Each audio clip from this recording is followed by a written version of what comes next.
Bonsoir, merci de préférer Usaï TV pour vous informer. C'est l'heure du journal et voici le sommaire. La destitution des maires est devenue une rengaine au sein des conseils communaux. À cet effet, nous recevons dans cette édition Eugène Azatassou, coordonnateur national des forces Cori pour un Bénin émergent, afin de recueillir son appréhension sur cette situation. Mouvement de protestation du syndicat des travailleurs du Bénin Télécom SA qui revendique leurs droits non respectés par leurs supérieurs. Plus de précisions dans cette édition. Et en fin d'édition, nous prendrons connaissance des informations hors de nos frontières, notamment la situation ou les résultats sur le Gabon. À nouveau, bonsoir. Il circule sur les réseaux sociaux depuis un certain moment que 16 communes ont été ciblées par le gouvernement du Nouveau Départ pour être auditées dans les tout prochains jours. Il s'agit de Cotonou, Parakou, Ouida, Abomey, Calavi, Pobé, Porto Novo, Alada, Aplahoué, Dassazoumé, Djougou, Kandi, Malanville, Lokossa et Pobé, lesquelles manœuvrent selon certaines indiscrétions traduisent une manœuvre du gouvernement de la rupture afin de destituer certains maires. Alors à cet effet, je reçois dans ces studios M. Eugène Azatassou, coordonnateur national des forces Cori pour un Bénin émergent. Monsieur Eugène Azatassou, bonsoir. Bonsoir. Alors, quelle appréhension faites-vous de la situation ou bien de l'atmosphère qui règne au sein des conseils communaux aujourd'hui où beaucoup de conseillers communaux sont d'accord de destituer leur maire? Bien, merci beaucoup. La question de la destitution ne date pas de cette année. En réalité, les mandatures précédentes ont connu des tentatives de destitution. Vous avez parlé de tentatives? Des tentatives de destitution. Il y a parfois, les situations sont allées au bout de la destitution. Ce qui est frappant aujourd'hui, c'est un peu, on a deux situations qui sont sur la sellette, oui, et on a des informations par rapport à des audits ciblés. Bon, malheureusement, c'est des informations seulement sur les réseaux sociaux. Tout à fait. C'est dommage qu'on soit maintenant habitué à ce genre de situation où les réseaux sociaux, où la communication ne se donne que sur les réseaux sociaux. Bon, nous n'avons, moi par exemple, je n'ai aucun problème à ce que des maires soient audités. Oui. Mais c'est même normal. Mais donc on reproche quand même à ces audits qu'on fait ce sont des manœuvres en fait pour voilà. destituer ces maires parce qu'aucune gestion n'est quand même si saine. Non. Surtout au niveau des communes, vous savez bien qu'il n'y a pas d'école où on forme les maires. Il n'y a pas d'école d'où sortent les maires pour devenir maire. Et donc, pour gérer une commune, il faut, et surtout dans le feu de l'action, il y a forcément des erreurs et d'autres. Et c'est pour ça qu'il y a des structures appropriées d'audition.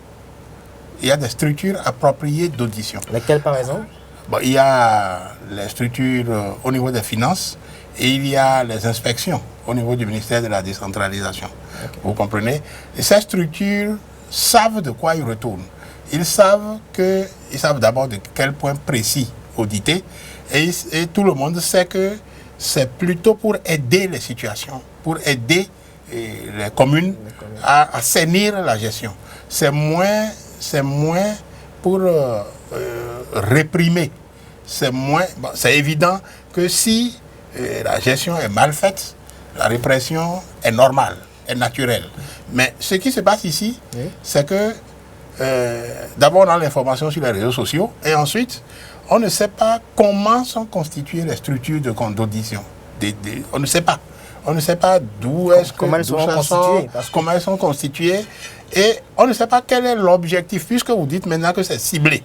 Mais non, alors, pour le moment, effectivement, sur les réseaux sociaux, on constate que c'est ciblé. Pourquoi est-ce qu'on cible certaines communes? Pourquoi ne pas auditer, si on veut auditer, pourquoi ne pas auditer toutes les communes pour pouvoir faire ressortir au niveau de ces communes ce qui est mal fait et pouvoir éduquer les conseils communaux sur comment il faut gérer. Nous sommes face à un cas dans lequel ce sont les conseils communaux eux-mêmes qui sont d'accord, qui cherchent à destituer leur maire. Oui, c'est le maire. Et donc, le maire, que ces conseillers communaux sont manipulés. Le maire ne peut pas être destitué autrement que par une majorité qualifiée de conseillers communaux. Donc, ça, c'est comme ça. Donc, maintenant, je connais par exemple l'exemple de Parakou, où je sais qu'il y a de fortes pressions. Il y a de très fortes pressions pour qu'on en arrive à la destitution du maire de Parakou. Bon, tout ça ne sert à rien, ne sert qu'à mettre un peu plus de désordre dans une gestion communale qui est difficile, qui est faite par des gens qui, dans le feu de l'action, ne maîtrisent pas totalement les tests, ne maîtrisent pas totalement les actions à mener, et que ce soit l'un ou l'autre, que ce soit le maire ou les autres conseillers communaux, c'est exactement la même chose. Dans le feu de l'action, c'est difficile d'appliquer de façon rigoureuse les tests qui sont... Alors, si on ne les accompagne pas et qu'on les perturbe tout le temps, je me demande si ce qui est en vue, ce qui est envisagé, c'est réellement le développement local. C'est réellement le développement à la base. Ou alors, est-ce que c'est tout simplement parce que, bon, tel maire, on pense qu'il n'est pas de la bonne position politique. Alors, quand on dit ça, quand on raisonne comme ça, alors la politisation de l'administration locale, cette politisation, je ne vois pas du tout comment on la combat. Alors, je ne vais pas vous laisser sans vous demander, alors quelles sont les recommandations que vous formulez quand même au gouvernement de la rupture? Non, je voudrais que le gouvernement de la rupture prenne ses responsabilités pour privilégier dans les communes le développement à la base, le développement local. Je voudrais que les structures appropriées soient mises à contribution pour faire les contrôles et que ces contrôles soient partout et que dans la mesure où ces contrôles sont effectués, s'il y a des choses qui sont mal faites, qu'on les corrige. S'il y a des actions qui sont menées et qui imposent des sanctions, qu'on les prenne. Ça là, ce n'est pas un problème. Mais que ce qui est privilégié soit l'éducation des conseils communaux à la gestion, l'éducation des conseils communaux au développement local et que le développement local soit la chose la mieux privilégiée. Ok, je vous remercie, monsieur Nazatassou. Le syndicat des travailleurs de Benin Telecom SA revendique leurs droits non respectés par leurs supérieurs. Ils se sont réunis ce jeudi 1er septembre devant la société de Benin Telecom de Ganri à Cotonou. Mais leur rassemblement a été perturbé par la police. Le point des événements avec Enoch Lahade et Billy Laibi. Ils se sont mobilisés pour protester contre les conditions de travail que leur ont infligées leurs supérieurs. Ce sont les travailleurs de Benin Telecom qui protestent d'une part contre l'environnement dans lequel évolue Benin Telecom en ce qui concerne les infrastructures et protestent d'autre part contre les conditions de vie et de travail du personnel. Tout allait bien avant l'arrivée des forces de l'ordre qui sont venues interdire cette manifestation.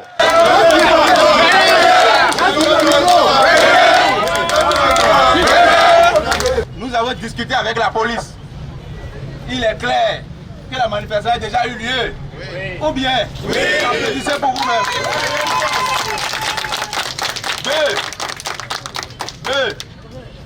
Des discussions, il n'est pas probable, en tout cas la probabilité que les autorités viennent recevoir la motion de protestation est faible. Je ne pense pas qu'en nous envoyant la police, comme on l'a vu aux ordres du préfet de Boula, oui, en nous envoyant cette police, je ne suis pas sûr que les autorités vont venir prendre notre motion de protestation.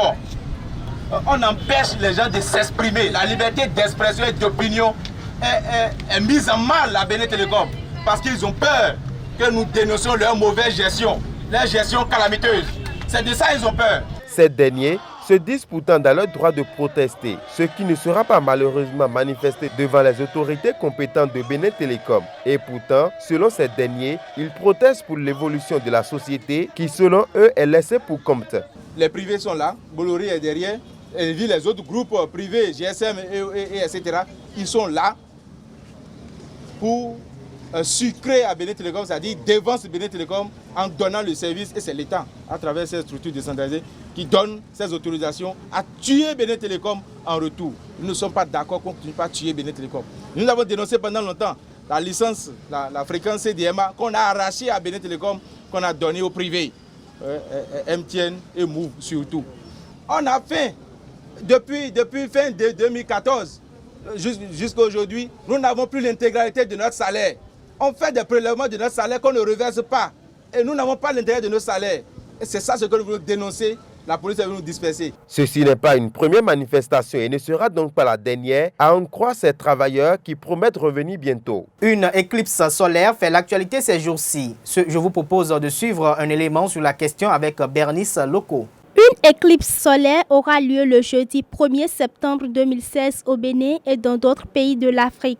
C'est ce qu'a annoncé le ministère de la Santé à travers un communiqué. Un pharmacien de la centrale d'achat des médicaments essentiels CAME nous en dit davantage. L'éclipse, c'est un phénomène naturel et lorsque ça se passe, c'est très passionnant et les populations sont très intéressées, curieux pour observer ce phénomène. C'est l'apparition ou la disparition de deux astres sous l'ombre ou la pénombre de l'un ou de l'autre.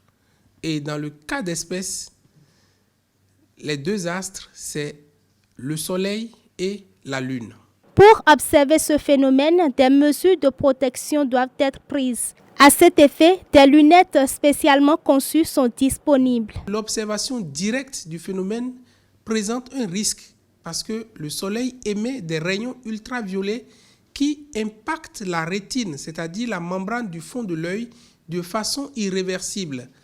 Et c'est indolore, il n'y a même pas de douleur pour que tu saches que tu as mal. Alors, donc, il y a un risque de santé publique qui est là. Et c'est compte tenu de ce risque que la centrale d'achat des médicaments essentiels, dont l'un des rôles essentiels est la protection des populations, a proposé aux populations des lunettes spéciales Eclipse pour se protéger des yeux avant l'observation de l'éclipse. Les lunettes spéciales Eclipse existent déjà dans les pharmacies et sont à un coût abordable, car l'admiration de ce phénomène rare et extraordinaire à l'œil nu est très dangereuse. La Confédération syndicale des travailleurs du Bénin organise un forum sur l'école béninoise le mardi 6 septembre prochain à la Bourse du Travail. Monsieur Maïni est le secrétaire général adjoint de la CSTB. Il précise les motifs de ce forum et la qualité des invités au micro de Karl Kitomé et Thierry Azagba. La CSTB a pris l'initiative d'organiser un forum sur l'école. Le thème c'est « Face à la ruine constatée de l'école, quelles dispositions prendre pour en sortir ?» Nous avons invité tous les acteurs de l'école, les syndicats de l'éducation, des syndicats qui ne sont pas de l'éducation, des associations des parents d'élèves, des associations des structures privées, des écoles privées, les universités privées, les structures telles que le Conseil national de l'éducation, les structures d'inspection pédagogique, ainsi de suite. Professeurs d'université, tous ceux-là sont invités.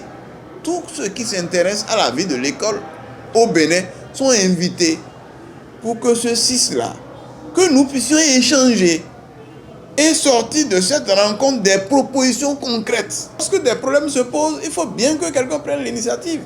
Nous avons pris l'initiative de réunir les gens pour qu'ensemble, on puisse trouver des solutions et qu'on soumette au gouvernement. Ce n'est pas à nous d'appliquer. Mais le gouvernement verra certainement la pertinence des résultats du forum et verra comment mettre cela en application, puisque le gouvernement est là pour ça. Les citoyens voient ce qu'il y a lieu de faire. Si le gouvernement n'a pas vite vu ça, que les citoyens ont vu et ont invité les parties intéressées et compétentes et on fait des propositions qu'on soumet au gouvernement et le peuple lui-même verra la pertinence de ce qui sera décidé et ira en direction du gouvernement pour que le gouvernement voit dans quelle mesure mettre cela en application pour que ça aide à régler les problèmes du pays. Vous avez tantôt soulevé le problème du taux d'échec. Lors de leur dernière sortie médiatique, l'Union fait la Nation a donné son opinion sur la crise qui secoue actuellement l'université d'Abomey-Calavi. On écoute le vice-président de l'UN, le député Antoine Idji Kolaole. La réponse de principe est ce que j'ai dit tout à l'heure, qu'il faut associer les acteurs. Moi, l'UN ne peut pas se lever comme ça et dire « voici la solution ». Non, nous recherchons tous la solution. Et à la fin, qu'est-ce que nous souhaitons? Nous souhaitons qu'à l'UAC, et en particulier à la Flash, nos enfants puissent étudier dans des conditions apaisées et calmes. Nous souhaitons que les professeurs puissent donner leurs enseignements dans des conditions apaisées et calmes. Nous souhaitons la fin des grèves énergiques, comme paraît-il on l'appelle là-bas. Nous souhaitons qu'il soit définitivement mis fin au badigeonnage des murs avec des excréments. Ce n'est pas digne d'une université. Et s'il y a des situations qui permettent cela, je sais qu'à l'UAC, il y a des situations difficiles. Le système LMD n'est pas assis. Ce système pose des problèmes. Mais ce n'est pas un système béninois. C'est un système qui existe dans le CAMES. Et le Bénin est partie prenante de cette organisation-là. Nous ne pouvons donc pas échapper à ça. Et nous ne pouvons pas faire de retour en arrière, on ne peut pas faire de recul. Il faut avancer. Il faut avancer en regardant les vrais problèmes. Lorsque les professeurs sont terrorisés, il n'y a pas d'autre solution que de leur permettre de se défendre. Mais dans le même temps, lorsque les étudiants eux-mêmes sont terrorisés par les conditions qui ne leur permettent pas d'étudier réellement, il faut regarder cette question-là. Il faut que les acteurs discutent. Moi, je comprends les parents qui disent une année perdue pour nos enfants, c'est des difficultés extraordinaires. C'est vrai, c'est des difficultés extraordinaires. Mais dans le même temps, vous ne pouvez pas dire que l'autorité qui est là, il faut la déstabiliser. Il faut donc trouver un moyen terme entre la nécessité de penser aux parents, de penser aux enfants eux-mêmes et de penser la nécessité de penser aux professeurs et de les rassurer et de prendre des mesures pour que dans les années à venir, la situation à l'UAC devienne semblable à celle que l'on a dans beaucoup d'autres universités à travers le monde. Dans le cadre de la préparation du match contre le Mali pour le compte de la 6e et dernière journée des éliminatoires de la Coupe d'Afrique des Nations, CAN, le 11 national a effectué hier une séance d'entraînement au stade de l'Amitié Mathieu Kérékou, Karl Kitomé et Larios Adjagbenon pour le reportage. L'équipe nationale de football du Bénin, les Écureuils, se prépare activement pour affronter les Aigles du Mali le dimanche 4 septembre prochain au stade du 26 mars de Bamako, dans le cadre de la dernière journée des qualifications à l'OLA CAN 2017. Pour ce faire, les joueurs se sont entraînés dans l'après-midi de ce mercredi 31 au stade de l'Amitié Général Mathieu Kérékou de Cotonou, sous la direction du sélectionneur national Oumar Tchomogo. Bon, comme vous l'avez remarqué, il y a un bon état d'esprit. Ça travaille, ça rigole et on est conscient de ce qui nous attend dimanche. L'accent est mis sur le jeu devant les buts lors de cette séance. Ainsi, répartis en 3 groupes, les joueurs ont travaillé cette phase de jeu à tour de rôle dans les différents ateliers. Donc voilà, on va essayer d'amener un petit peu cette fraîcheur-là pour essayer de faire quelque chose d'intéressant dimanche. La séance a pris fin par une opposition entre les joueurs. Au cours de ce mini-match, le gardien numéro 1 des Écureuils, Fabien Fanol, a laissé ses coéquipiers sur la pelouse suite à une vilaine blessure. Oui, sa promesse est juste un coup, mais je pense qu'il y a le staff médical pour s'en occuper. 18 joueurs ont participé à cet entraînement. Il ne reste que Rudy Gesteder et le capitaine Stéphane s'essayant pour que l'effectif soit au complet. Il reste, il y a Rudy qui vient ce soir et Stéphane qui rejoint le groupe demain. Au total, 18 joueurs ont participé à cet entraînement. Il ne reste que Rudy Gesteder et le capitaine Stéphane s'essayant pour que l'effectif soit au complet. Finissons à présent avec la page Inter qui nous édifiera sur la situation actuelle au Gabon. C'est une signature de Soleil 4 Akpata. Démarrons cette page inter par l'actualité au Mali, où le gouvernement relance avec succès la production de coton.